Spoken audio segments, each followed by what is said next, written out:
You ask Tiger to solve. This deals with linear equations with one unknown. The final result is y equals 18.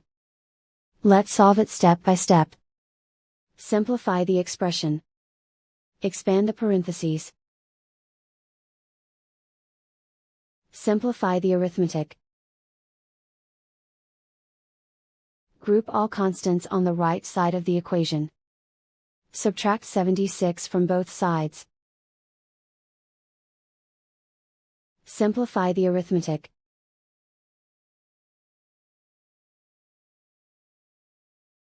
Isolate the y. Divide both sides by -4.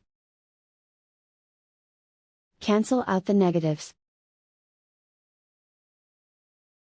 Simplify the fraction. Cancel out the negatives. Find the greatest common factor of the numerator and denominator. Factor out and cancel the greatest common factor. And so the final result is y equals 18.